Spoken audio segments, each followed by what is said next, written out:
Kita kedatangan tamu istimewa. Si cantik Nadira Hill dan si ganteng Roy Martin. Sorry. Bukan. Itu bapaknya. Itu bapak saya. Itu kakak saya. Kakak saya paling tua. Oh, Ya. tentu saja Gibran Martin. Iya. Apa kabar bro dan sis? Baik, baik. Makasih lo udah datang ke podcast Indopop. Ini mau ngapain ya? Promo film. Loh. Kita cinta banget nih. Lorong kos, jelas banget loh kita datang ke sini. Ceritain dong, kok kalian bisa sih jadi cast di film ini? Kalau saya kebetulan pada waktu itu ditanya langsung sama PH-nya, Gib, gue mau lo main di film ini, dan gue kepikiran film horor apa yang relate ya sama masyarakat. Waktu itu saya kasih ide, makanya ide ceritanya itu sebenarnya saya. Oh, lu? Iya, tapi nggak bukan royalti dong. Mudah-mudahan. Tapi bukan penulis ya. Oh, beda ya. Jadi ada bilang, wah Bran lu nulis ya film ini. Enggak, sumpah. Gue cuma ngasih tahu kayak, kayaknya kalau bikin film horor, tapi konsepnya adalah kos-kosan, itu relate deh. Karena 60% anak muda tuh orang Jakarta ngekos. Gitu. Jadi kayaknya akan kemakan sih sama penonton. Akhirnya yaudah sekalian gitu lo yang main. Oh yaudah boleh gitu. Nah, ide hantu-hantunya gimana tuh? Rongkos, kosan, didatangin hantu kan? Atau bukan didatangin hantu. Ada sesuatu peristiwa yang menyebabkan kosan itu jadi berhantu. Oke. Betul? Ada penghuni yang bunuh diri. Oh dikasih tau boleh? Di Instagram. Ada. Oke, kalau gitu. Di sinopsis ada udah. Ada salah satu penghuni kita yang bunuh diri. Yang tadinya kosan itu aman-aman aja. Yang akhirnya menyebabkan semuanya menjadi bermasalah lah yang ada di kosan situ. Gitu. Kok Nadira? Kalau Nadira sampai gimana? akhirnya terlibat di film ini? Aku memang casting. Casting ya? Iya. Ikut ya?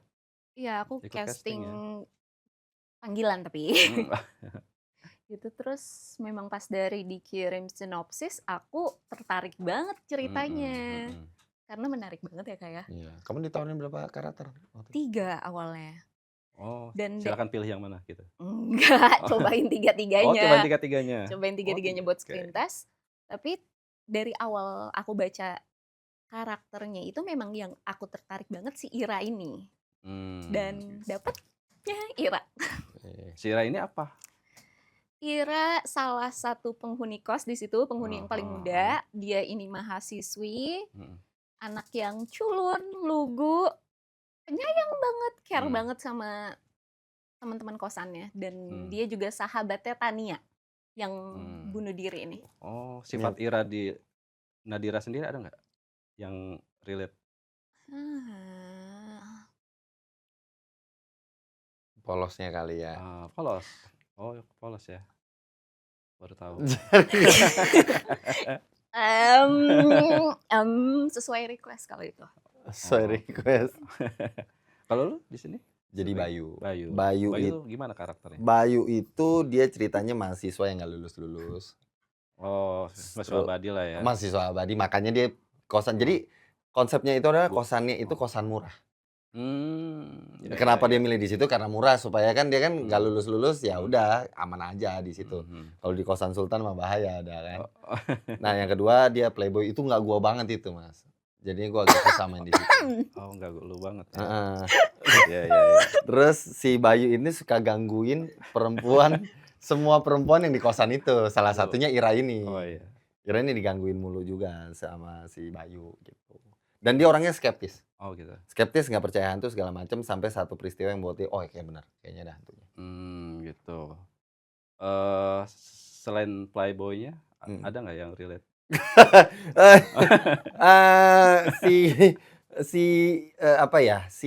Si Bayu tuh friendly banget. Gitu. Mungkin itu mudahnya yang kayak yaudah ketemu orang baru juga santai gitu. Apalagi kan di situ ceritanya siapa, Tika apa Tania yang orang baru ya? Tika. Jadi ada satu perempuan namanya Tika baru datang ke sana. Itu langsung digangguin aja sama Bayu. Hai, apa kabar? Berapa lama untuk mendalami karakter? Buat dia kayaknya cuma sedikit bedanya Bayu sama Gibran Martin gitu kan. Kita beda seminggu dikit sih ya? reading, bener Oh, nggak? beda Iya, dikit ya? kita Seminggu readingnya reading, Oh, seminggu seminggu reading. Cuma ya yang susah jujurnya perannya Ira. Ira tuh susah. Susahnya di mana, Ra?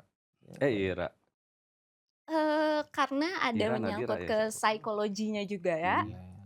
Jadi aku juga ada research juga, nanya-nanya ke orang-orang yang ada temanku psikolog juga yang aku tanya-tanya kalau ini gimana, Oh, gini-gini. sampai risetnya Iya, sana ya? karena Oh, butuh.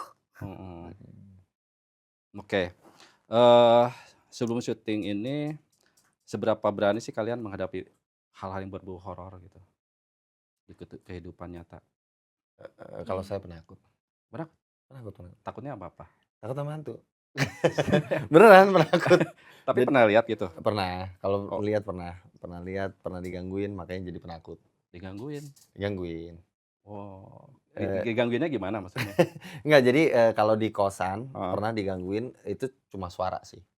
Jadi kayak pertama ini setelah digangguin ya. Ini setelah digangguin terus pindah lagi ke kosan yang baru.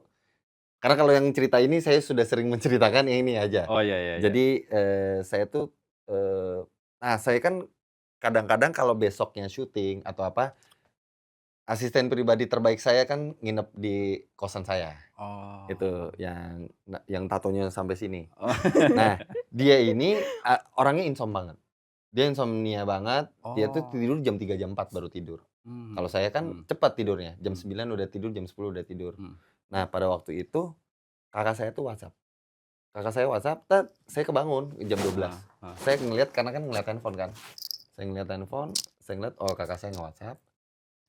Pas saya ngeliat jam 12 itu, saya ngeliat dia udah tidur di sebelah. Tapi ngebalik sana. Tumben nih anak nih, udah tidur kan. Tumben jam 12 ya? Tumben, ya udah saya habis balas WhatsApp, saya taruh, saya tidur lagi. Pada waktu saya tidur lagi, di jam 3 si kunyuk itu masuk. Jegrek. Saya bangun. Loh, kok baru masuk dia? Cuma udahlah, saya udah ngantuk kan. Mungkin dia tadi bikin kopi apa segala macam, nggak kedengeran kali. Dia mesti keluar kan. Ya udah. Paginya saya tanya, "John, lo semalam tidur jam 12 tumben? Apaan? Orang gua nonton bola dulu, gua tidur jam 3 kan." Gimana? Ya. Perasaan gua jam 12 ngeliat si bocah satu itu tidur di sebelah kan. Oh, ini berarti udah ada yang aneh. Itu yang pertama. Yang kedua, tiba-tiba setelah dia pulang, itu ada bunyi mur jatuh. Kayak ting, tapi satu ruangan tuh. Saya bergema gitu. Ting gitu. Saya pikir ini suara apaan? Saya sampai buka jendela saya kan jendela kan ada ininya nih, kayak besinya kan. Ini apa dari jendela, apa-apa. Saya tidur lagi, ting, lagi gitu. Wah, ini nggak beres nih. Akhirnya saya berusaha tidur, di tembok tuh ada yang gedor gitu. Duk, duk, duk, 3 kali. Itu jam 3 pagi. Nah, tapi saya masih mikir, saya masih keselnya, apa jangan-jangan kamar atas nih. Ya kan kita kan, saya di lantai 1, ada atasnya lagi. Ini apa di atas nih, rese banget nih, ribet nih. Duk, duk, duk. Waduh, brengsek nih. Pas mau merem, tiba-tiba ada tepok tangan di kamar saya. Persis kayak gitu. Saya melek langsung, wah, udah nggak beres nih. Nyetel YouTube, cari doa yang 3 jam kagak berhenti-berhenti. Ayo kuat-kuatan mana hidup gua. Gua nggak mungkin keluar malam ini kan. Setidaknya gua looping tuh doa tuh, udah kenceng banget tuh. Ayo udah nggak apa-apa, ayo. Udah, gua tidur, udah nggak ada apa-apa. Tapi besoknya langsung ngomong ke Jonathan, kita pindah lagi dari kosan ini. Saya sudah tidak tahan di kosan ini. Itu yang menjadi inspirasi film ini. Benar, itu salah satu inspirasinya. Okay. Kalau lu? Kalau yang lihat, benar-benar lihat, seumur hidup aku 1 kali. Oh, sekali. Oh, pas. Kapan? Bukan ngeliat gua kan? Serem banget nih. Lebih serem ya dia. Tapi, dan ini agak aneh. Jadi ini posisinya kita waktu itu tuh aku sempat sewa apartemen sama mama. Karena rumah kita lagi direnov. Terus aku sama, jadi tempatku dulu itu jadi base campnya aku dan sahabat-sahabatku. Selalu tiap hari tuh mereka nginep di rumahku. Kita nih bertiga nih, madep ke jalanan, lagi di balkon. Lagi galau malam-malam. Sambil minum-minum cantik. Nge-wine. Nah, terus madep gini, nyenderin kaca balkonnya, pintunya itu loh. Terus lagi kayak gini, terus aku tuh kayak ada feeling, kok aku mau madep sana ya, mau madep belakang. Tanpa aku ngomong ke teman-temanku, aku madep aja gini. Terus aku ngeliat ada cewek, mukanya jelas, mukanya cantik. Cantik banget. Rambutnya panjang, hidungnya mancung. Dari samping gini. Jadi ini tuh pintu kamarku, ini kan balkon, ini pintu kamarku, sini pintu kamar mama. Jadi dari pintu kamarku gini, ngelihat gini, tapi ngelihatnya nggak nyamping gini loh. Terus lari gini ke kamar mama. Set. Terus aku gini. Siapa? Aku nge-lag gitu loh sebeberapa detik. Ketek. Terus aku main nengok ke kiriku. Ke kiriku ternyata teman-temanku pun nengok ke arah yang sama. Terus kayak ngelihat aku juga pada bengong. Mukanya udah pada pucet. Aku tanya, "Lihat, Kak." "Lihat apa?" Aku bilang gitu. "Cewek." Temanku yang satu nyambung cewek, yang satu bilang cantik. Terus yang satu lagi bilang baju putih kan. Bilang, "Iya, mau tidur nggak?" "Iya, tidur yuk." Udah langsung. Itu aja tuh Itu satu. doang, Kak. Tapi kita nggak tahu karena kita posisinya sambil nge-wine juga. Dan balik lagi aku orangnya sangat amat skeptis sama hal-hal kayak gitu. Berarti bukan nggak penakut ya? Ya, Beda aku sama jadi agak, apakah waktu itu malam itu kita halu? Halu Udah rame. tipsy mungkin. Oh ya, bisa. Atau mungkin hantunya bisa dioper ke kita. Kalau cakep lumayan loh. Mau ya. Itu lantai berapa apartemennya? Berarti Lantai 27 waktu itu. 27 ya? Iya. Siapa yang bisa manjat situ? Iya. Kalau misalnya kalian berdua ada di lorong gelap, kira-kira siapa yang duluan lari? Saya lebih cepat, kaki saya lebih panjang.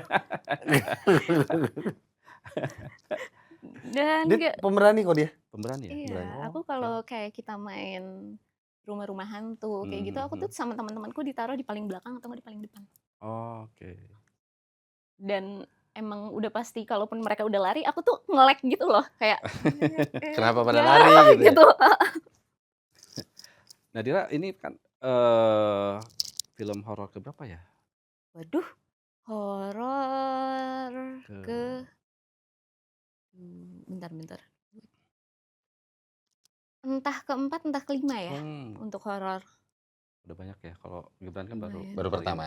Nah, tantangan uniknya apa bermain di film horor Lorong Kos dibanding film horor sebelumnya? Balik lagi ke karakter Ira-nya ini sendiri. Oh itu ya. Berat banget. Okay. Untuk aku pribadi ya, yang belum pernah meranin belum pernah meranin karakter yang kayak gini, dan dengan scene-scene yang aku juga belum pernah, adegan-adegan yang aku belum pernah ambil. Bran, ini kan pertama ya film horor ya. Apa adegan paling mengejutkan saat syuting? Mengejutkan dalam hal berarti serem gitu. Serem bisa.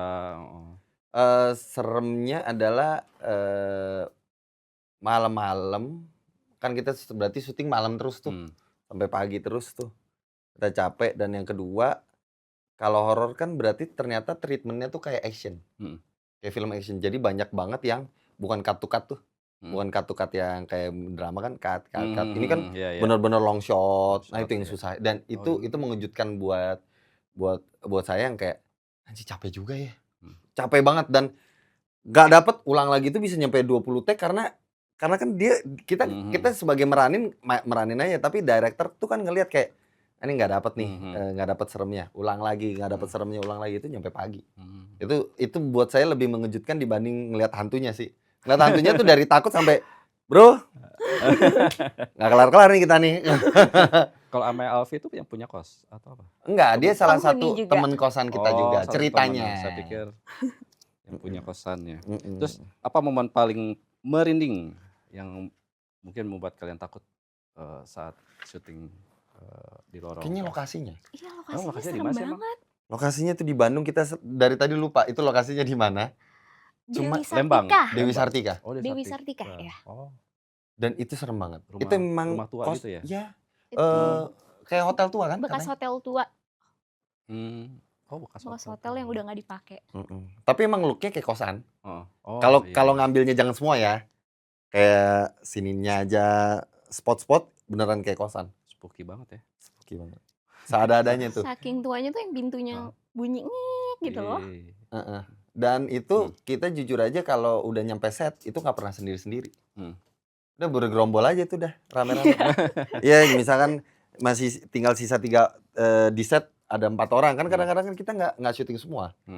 Ya tunggu dulu ya.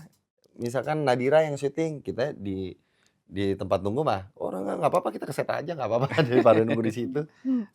Males banget nunggu di situ sendirian. Hawanya nggak enak banget. Terus ada kejadian mistis gitu nggak sih? Ada fotonya kok. Ada fotonya? Ada fotonya nanti pas setahu saya nanti pas mau tayang dikeluarin tuh foto. Ada ketangkep fotonya. Oh ya?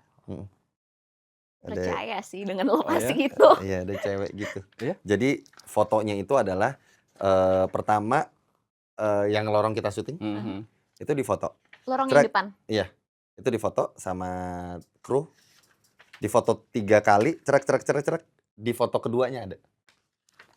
Oke. Jadi di foto pertama nggak ada, di foto kedua ada, di foto ketiga. Oh foto ya bukan video ya? Bukan, foto. Itu foto ngeliat, oke. Terus siapa yang paling susah diajak serius saat take adegan seram? Nggak ada ya, semuanya emang ketakutan. Dan kita pas serem nggak ada yang benar-benar barengan kan semua. Oh iya. Nggak ada. Nggak ada. Oh, kita sendiri-sendiri digangguin ya. Jadi siapa hantunya? Tania. Tania tuh ngehantuinnya sendiri-sendiri. Si ini dihantuin nanti, dihantuin ini sendiri, dihantuin. Jadi nggak pernah yang brok dihantuin bareng. Jadi kalau itu kita nggak tahu sih siapa. Tapi kalau yang paling nggak bisa diajak serius kayaknya kalau udah di bagian itu mah serius semua lah. Iya serius semua. Karena emang capek. Capek. Amel Alfi aja itu tadi kita sebut Amel Alfi. Amel Alfi itu untuk satu scene pernah 5 jam dia. 5 jam. Karena yang adegan kamar mandinya susah banget. Suaraku hilang loh. Inget gak sih di hari keberapa? Suaraku nggak keluar. Karena kan kita juga namanya horor, teriak-teriak terus kan. Suaraku hilang di hari keberapa? Ada nggak adegan yang paling emosional dan paling melelahkan gitu? Kalau emosional nggak ada. Untungnya pas di Bayu tuh karakternya enak banget dimainin, kayak dia selengean segala macam, jadi nggak ada yang terlalu emosional. Terus paling susah itu doang tuh, yang pas Bayu ketemu akhirnya dia nggak skeptis lagi bahwa ternyata hantu itu ada. Itu tuh ngeteknya tuh udah nyampe pagi tuh kayaknya. Karena jujur aja nggak dapet hantunya masuk sama hantunya out tuh kayak kelihatan ke set.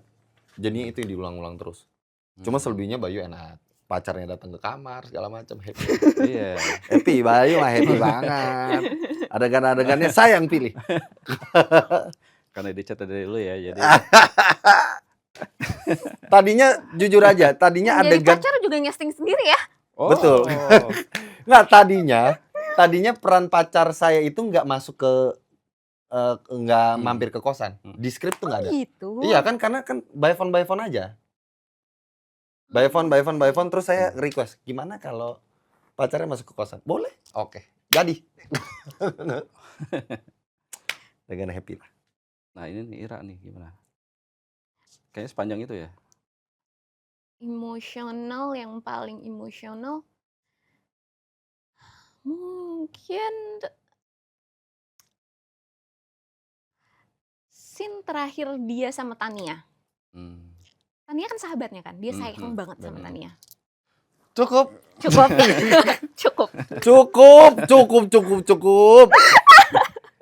Saya harus jadi polisinya nih kayaknya. Oke, sekarang ini ya agak-agak lebih ke pribadi nggak apa-apa ya? Oke. Gibran dulu deh. Iya. Gibran dulu kan lahir di keluarga besar dunia hiburan lah. Apa rasanya menjadi Gibran Martin di tengah nama besar bokap lo? Rasanya susah-susah gampang. Susahnya adalah orang pada waktu kita masuk ke dunia seni, orang ekspektasinya udah tinggi. Udah pasti bisa acting lah. Ternyata goblok. Ya kan itu beda. Itu permasalahan, itu 2 hal yang beda. Itu pada waktu awal-awal saya berkarir itu agak berat buat hidup saya. Iya, pada waktu pertama kali datang untuk main sinetron segala macam, itu di casting, orang castingnya aja nggak berani casting. Udahlah masuk aja Mas Gibran dah gitu. Oh iya. Ternyata bodoh ya kan, rusak satu sinetron, tutup bungkus. Jadi itu peristiwa yang saya ada 2 orang yang saya sampai sekarang minta maaf. Aduh itu kan Itu sinetron apa miliaran. ya? Ada dah. Langsung bungkus. Ada dah. Ada temennya Gading juga nggak enak banget. Itu sampai nggak casting. Itu sampai ini bisa nggak sih dinit? Karena gue mau nyebut, tapi boleh dinit nggak? Iya boleh. Nggak enak banget gue. Oh, Baik banget. Bran, ayo Bran main FTV bareng gua. Siap. Goblok Gibran ya kan, ternyata gitu kayak enak banget. Akhirnya sampai akhirnya memutuskan untuk sekolah acting. Akhirnya bokap bilang, "Yaudah mending lo sekolah deh." Karena orang tuh kalau kita datang, orang udah ekspektasinya masa sih nggak bisa main? Ya kan kalau nggak bisa tetap nggak bisa. Akhirnya sekolah acting dulu itu nyampe 2 tahun malah. Jadi sekolah teater juga, acting juga, model juga, jadi semua sekalian aja. Nah dari situ baru pede, baru mulai aman. Orang nggak ngerugiin duit orang lah, investor ya kan. Kayak, oh oke deh, aman. Terus ada momen dibanding-bandingkan gimana? Pasti, apalagi kalau udah di lokasi. Kakak lo ya bisa lo, bodoh banget.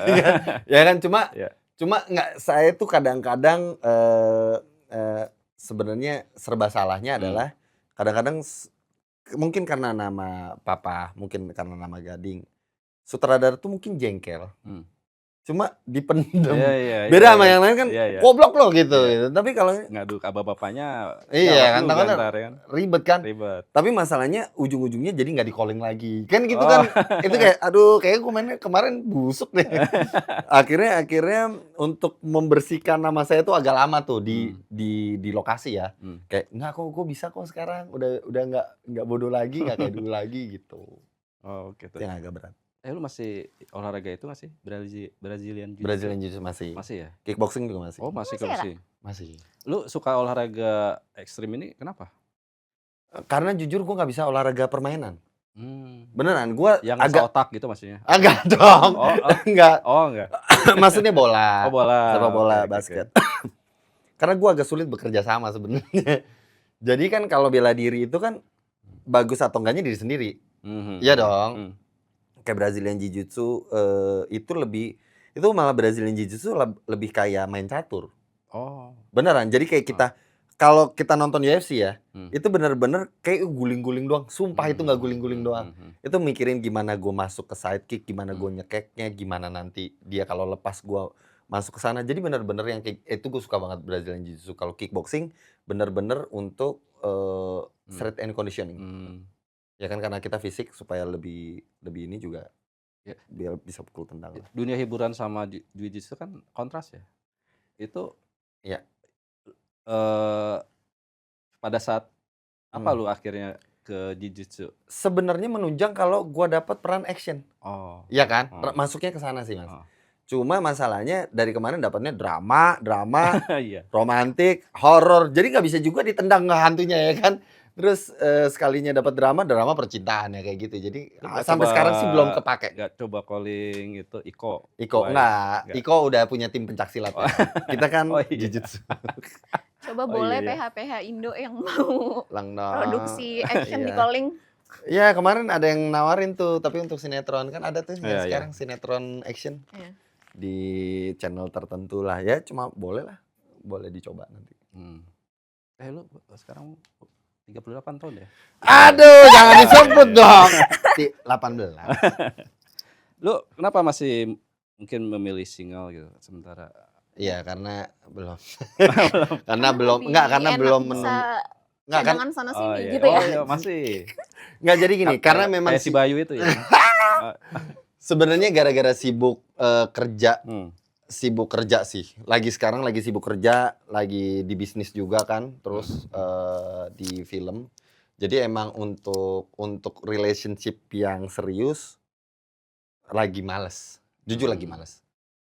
Lagi males untuk kadang orang Bran lu udah bentar lagi lo gitu kan. Bentar lagi lu masa lu enggak mau nikah? Iya. Jujur hampir kepikiran udah enggak mau nikah. Cuma karena kan jadi kan gini, bokap bokap tuh cucunya juga udah banyak, udah ada 8. Iya. Jadi kayak saya tuh sudah lupa dia kalau saya udah butuh cucu dari saya kan, kayak, "Oh cucu saya sudah banyak," gitu. Jadi Berarti nggak ada tekanan ya nggak dari ada tekanan orang tua dari ya? kan kadang-kadang pas Natal, pas Paskah, atau Itu tahun baru, momen-momen serem momen-momen di tuh, mana serem tuh. iya. Iya. Cuma masa itu udah lewat pada waktu Hmm. papa mama sudah mempunyai cucu yang banyak, jadi lupa kalau ada satu anak yang belum menikah sampai sekarang. Dan Cuma cowok juga nggak dan sih, cowok Kak? juga. Dan akhirnya papa udah bilang, "Ya udah serah lo deh. Cuma kalau bisa nikah, karena gue juga butuh turunan lah dari lo," gitu. Kalau gue, "Oke, aman, aman aja." Atau semacam apa ya? Ya mungkin maaf ya Gading gagal gitu akhirnya berkaca ke dia atau gimana? Ada juga, dan ada Iya. juga karena gini, kemarin juga udah mau serius, putus gara-gara main series. Karena kan kita kalau lagi pacaran susah milih adegan. Nah, pada waktu itu adegannya agak-agak diputusin gitu. Jadinya susah. Jadi kayak, "Aku mau single dulu, gue mau nerima semua pekerjaan aja," gitu. Mau nerima semua scene, boleh kita sikat gitu. Oh iya, gara-gara cinlok kali ya diputusin lu ya? Enggak, Ah. enggak, waktu itu adegannya berbahaya soalnya. Oh gitu, akhirnya cinlok? Enggak juga. Oh enggak juga? Enggak juga, tolong jangan dicinlokin. Jarang saya cinlok itu. Lu single itu pilihan atau proses? Proses pematangan hidup. Proses ya? Mhm. Oke. Terus menurut lu apa yang membuat lu sendiri belum bisa menemukan yang klik gitu? Belum, habisnya Nadira juga udah punya pacar? Enggak lah ya. Oh. Enggak, bercanda Kita lu. adek-adekan kakak-kakak. Iya. Oh iya. Nggak, karena emang belum nerima, belum, karena susah juga sih. Iya. Menurut saya zaman sekarang susah untuk menemukan keseriusan dalam berhubungan. Karena apa? Sosial media segala macam. Zaman dulu, zaman Gading ya, zaman kita, itu orang mau kenalan susah. Bener nggak sih? Kalau sekarang nge-DM, ya kalau kasarnya gampangnya ada foto rame-rame, saya suka sama yang di sebelah sana, foto-foto bareng yuk, habis itu ngomong, apa Instagramnya mau gotek, habis itu kan. Kalau zaman dulu kan minta nomor telepon, yang ngangkat orang tua, Iya. ngapel juga di depan ruang tamu. Prosesnya banyak dari gue ke aku. Kalau sekarang semua orang udah ngomong, kamu udah gampang banget. Jadi kayak trust issue udah terlalu banyak nih, gitu. Iya. Emang tipe pasangan lu kayak apa sih? Yang hidup aja bernapas lah. Yang apa ya, yang susah sih kalau bilang cantik, pengennya pasti yang cantik dong. Cuma sekarang yang tahu batasan di mana boleh do and don't-nya itu agak berat kalau sekarang. Jujur aja. Kalau sekarang, oh ternyata nggak boleh lah. Karena sekarang orang aja pergi berdua. Ya sekarang gini, pergi berdua cowok cewek, kita marah, dia bilang, lu kuno banget, orang zaman sekarang belum tentu. Ya agak-agak susah lah. Oke. Lu sendiri kalau misalnya ngelihat Gading Martin ya semakin berkembang ya, karirnya gitu, popularitasnya juga. Pernah nggak sih lu merasa ada jarak gitu, pencapaian antara Gading lu sendiri masih di dunia hiburan ya? Ya itu. Hampir nggak ada perasaan itu, kenapa? Karena Gading orang yang sangat merangkul gua. Jadi dia orang yang sangat support. Bran, sikat aja, jalanin prosesnya, jalanin aja. Setiap orang prosesnya beda-beda. Oh, sedekat itu sama Gading ya? Sedekat itu. Bener-bener. Kadang-kadang bahkan kalau dia orang penakut juga. By the way, dia penakut banget. Penakutnya maksudnya penakut Takut hantu. Beneran. Kalau pembantunya pulang, ART-nya pulang, dia pasti, "Bran, tolong dong nginep di sini." Beneran, sepenakut itu. Kalau itu momen lu bisa ini ya. Iya, pokoknya kalau ditanya Bisa penakut ranking 1, ranking 2 lah kita berdua. Dia takut hantu juga gitu. Itu gimana ya bisa pada takut hantu? Ya kan Rumah Kalimalang emang serem Oh gitu ya? dulunya. Oh, oke. Kalau lu sendiri merasa nggak sih publik tuh belum benar-benar mengenal lu gitu? Iya, jujur iya. Nah, tapi it's okay karena menurut gua proses orang beda-beda kan. Iya. Dan pematangan itu malah gue butuhkan karena semakin gua untuk memproses diri gue semakin, karena banyak banget orang yang setahun 2 tahun naik terus tiba-tiba hilang. Iya. Nah itu gue nggak mau tuh. Banyak banget kan nama-nama yang zamannya dulu siapa sekarang udah nggak ada. Dulunya terkenal banget sekarang udah nggak ada. Gue tuh pengen banget kayak bokap yang 35 tahun di dunia seni, semua orang tahu. Iya. Ya kan, jadi kayak nggak hanya sekali lewat, karena kita tahu sendiri, kita juga pahami setiap hari orang casting ada wajah baru. Wajah baru dengan mentalitas yang bagus, dengan acting yang bagus. Kapanpun kita bisa disingkir, kapanpun loh. Kapanpun kita bisa nggak dipakai gitu. Jadi lebih baik prosesnya agak lama tapi kita terus di sini daripada nggak tahu sekarang udah kemana, nggak tahu gitu. Lu deket gak sih sama Gempi? Dekat. Dekat ya? Dekat. Dekat cuma karena dia bahasa Inggris kita agak susah ya. Nggak bercanda. Kalau sama Gempi dekat, cuma kan dia kan sama mamanya. Oh iya. Jadi kita kalau ketemu pas lagi acara aja. Melihat perkembangan dia gimana? Oh keren banget. Gue selalu doain dia yang terbaik karena pertama dia udah bisa dia acting juga udah jago. Kayaknya emang darah ya turunan. Yang kedua suaranya juga bagus. Dia bisa kemana aja. Dia bisa kemana aja. Darah seni banget ya. Oke, sekarang Nadira deh ya. Nadira lu kan dikenal sebenarnya sebagai artis FTV ya. Iya nggak sih? FTV sebenarnya justru aku belum lama. Oh belum lama. Cuma terus-terusan kemarin itu. Nyambung. Iya, dan pas lagi belum ada callingan buat series atau film ya ambil aja dulu yang ada. Gitu. Terus kenapa lu sampai jatuh cinta sama dunia acting? Aku nyobain acting itu dari kecil. Dari umur 5 tahun pertama kali iklan. Tapi dulu iklan. Nah, terus umur 7-8 sempat sekolah acting. Umur 7-8 ya? Iya, 7-8 ya. Dan gitu terus. Itu dorongan dari orang tua atau keinginan diri lu? Awalnya mamah yang nyoba-nyoba punya anak, dia ngerasa punya anak lucu, cobain. Terus cobain casting, terus lolos. Ikut waktu itu TVC itu iklan ada produk apalah. Terus beberapa kali iklan. Sampai akunya yang suka. Bahkan mama yang udah kayak, udahlah sekolah yang bener, jangan gak sekolah terus. Gara-gara syuting kan jadi gak sekolah kan. Sekolahnya bolos. Terus kata mama kayak, ya udah sekolah dulu lah, masih umur segini sekolah dulu. Akunya yang akhirnya jadi seneng. Apa jadi homeschooling atau gimana tuh? Akhirnya homeschooling. Homeschooling ya? Iya. Oke. Aku homeschooling sampai SMA homeschooling. Sampai SMA? Iya. Oh, rasanya gimana kan? Jadi temen gak banyak ya? Enggak, temenku nggak banyak. Makanya aku jadinya introvert. Untuk sama orang baru, apalagi kalau misalnya aku sendirian, nggak di satu ruangan, aku sendirian dan nggak ada yang aku kenal sama sekali. Sementara ada 6 orang baru nih, aku pasti diem aja akhirnya. Aku udah pasti cuma pakai headphone atau enggak AirPods gitu, udah aku diem. Padahal belum tentu nyala, cuma biar nggak kaku aja. Daripada diajak ngobrol yang aku nggak kenal. Mirip Sheila Dara ya, sama ya introvertnya. Ya kalau di lokasi syuting kan dia pakai headphone, baca buku. Sheila Dara kan gitu ya. Cuma kalau udah ada yang aku kenal sih aku gampang banget, bawel banget jadinya. Iya. Bener-bener. Terus kenapa memilih kuliah desain ya? Itu panjang sih. Awalnya aku ngambil hukum dulu. Oh, hukum dulu awalnya. Iya, karena kan background keluarga aku hukum. Terus ibu bapak dua-duanya hukum? Ya gitu. Nah terus pas perjalanan aku ngerasa bukan aku banget. Kebetulan aku kuliah juga dari umurku sebenarnya belum harusnya kuliah. Jadi karena aku homeschooling itu, jadi kan Excel jatuhnya. SMA 2 tahun gitu. Sekolahnya pokoknya lebih cepat, jadi aku kuliah lebih cepat.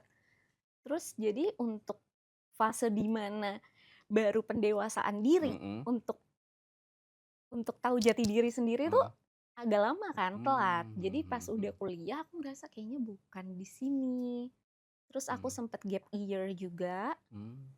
Baru aku mikir kayaknya apa ya. Terus awalnya ikut ngambil fashion juga gara-gara kakak sepupuku ngambil fashion. Aku takut buat di satu ruangan itu nanti aku nggak kenal siapa-siapa, aku ngikut dia. Aku ngambil fashion gara-gara kakak sepupuku di situ. Terus ternyata aku suka karena juga aku fashionnya fashion bisnis kan. Jadi ada belajar marketingnya juga, kita ada bikin iklan, ada photoshoot, bikin campaign gitu-gitu. Dan aku ternyata aku suka karena masih nggak terlalu jauh-jauh. Kayak aku bisa nelpon teman-temanku minta tolong kan waktu itu kayak bantuin dong jadi model, jadi iniku gini. Jadi aku ternyata di sini memang Terus untuk karir hiburannya, lebih menikmati sebagai pemeran atau desainer? Pemeran tentunya. Pemeran. Kalau aku sudah lebih nyaman di situ, aku tidak di sini sekarang. Iya, mantap. Tapi introvert ya sebenarnya ya? Iya. Kan kalau misalnya dunia acting kan dikelilingi oleh banyak orang ya? Tapi suka dukanya apa sih kalau homeschooling? Dukanya pastinya nggak punya temen. Temen aku dikit jadinya, terus ya kalau orang-orang cerita dulu zaman sekolah begini, dulu zaman sekolah gitu, aku nggak punya cerita itu kan. Ada sih tapi dikit kan, karena aku sekolah cuma seminggu 2 kali. Ya kamu kan pernah ngorbanin karir ya demi pendidikan ya. Pernah ada rasa menyesal nggak sih waktu itu? Nyesel, enggak juga, karena menurut aku tetap proses proses hidup, pengalaman hidup yang dimana tetap bisa aku pakai juga buat di karir yang sekarang, buat meranin kayak ini di lorong kos aku balik lagi jadi mahasiswa. Kan aku inget, waktu itu aku waktu kuliah gimana. Sementara kalau kemarin aku nggak sekolah juga aku nggak punya pengalaman itu. Aku nggak tahu rasanya jadi mahasiswa. Meninggalkan dunia acting pernah ya gara-gara nggak boleh sama ex? Iya nggak sih? Iya. Itu gimana sih ceritanya? Kok bisa ya? Jadi aku bucin banget ya berarti ya? Kalau kata temen-temen aku butol. Bucin tolol. Bucin tolol. Gue baru tahu istilah itu. Sama ya? Tapi ya gitu, jadi aku kalau ibaratnya aku mau ngambil air, ngelewatin cowok gitu ke situ doang, aku harus izin. Dan kalau dilarang ya udah aku duduk aja. Nggak boleh, ya udah oke. Aku nggak bakal ngelawan. Dulu ya, Nadira yang dulu, kalau Nadira yang sekarang mah nggak gitu. Banyak banget. Lu pernah nggak sih diremehin karena kamu mungkin terlihat cantik, tapi sehingga cuma modal cantik aja gitu? Diremehin kayak gitu kayak enggak sih. Kebetulan aku ketemu orang-orang juga selalu yang belak-belakan kalau aku udah kurang apa juga dikasih tahu, jadinya enak aja, nggak ada yang bikin aku ngerasa direndahin. Oke. Terus sekarang punya ini pasangan? Enggak. Oh enggak? Lagi enggak. Kenapa? Oh terakhir kapan?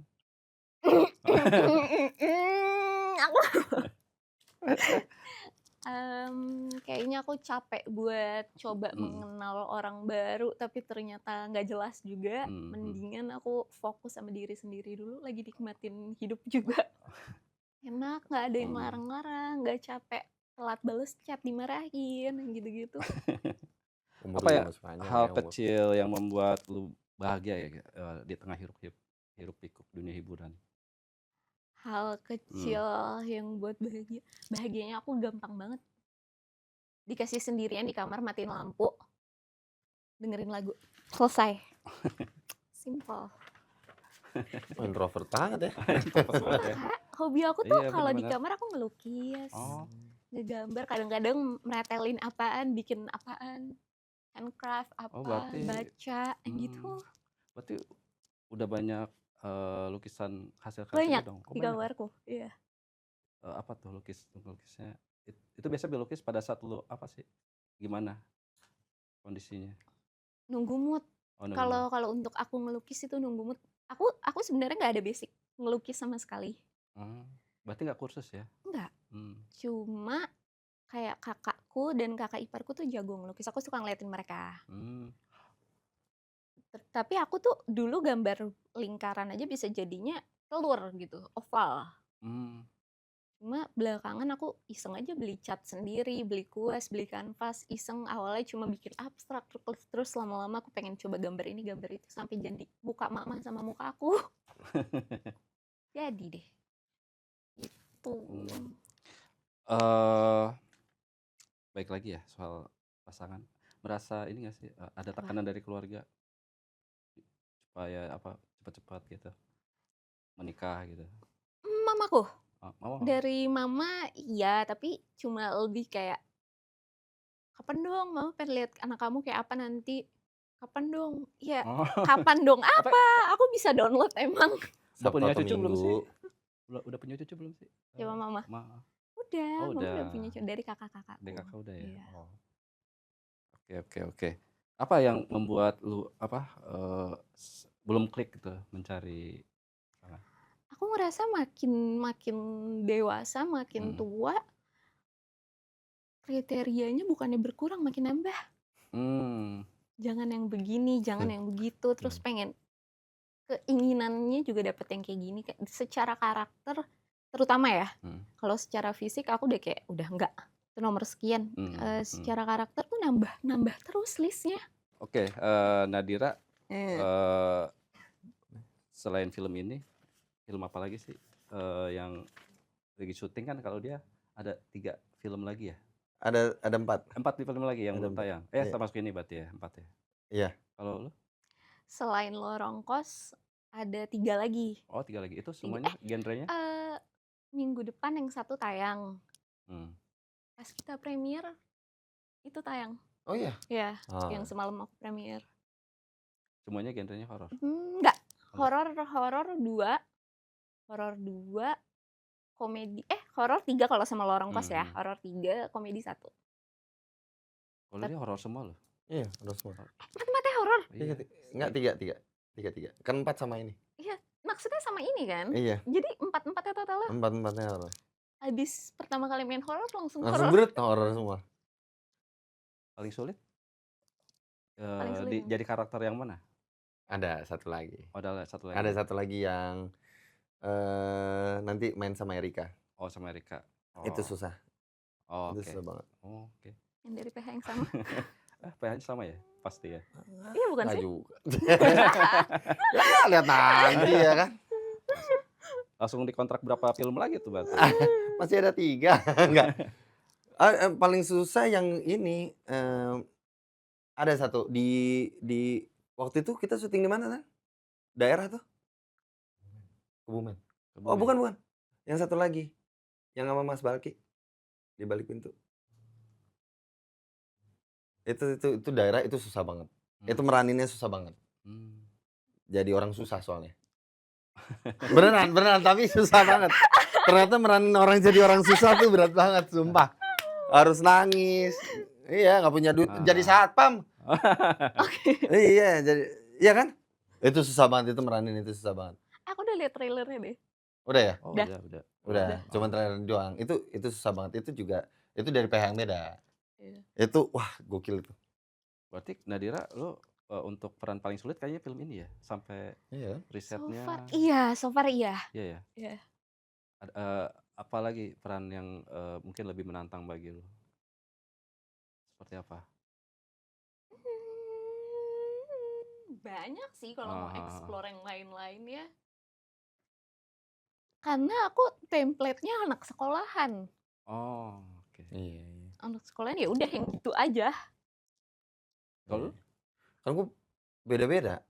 Kadang jadi kapten polisi. Paling mungkin ada mimpi, maksudnya gua pengen nih jadi peran seperti ini nih, kayaknya menantang banget yang belum pernah lu Jujur banget ya, jujur banget. Gue tuh pengen banget main film komedi.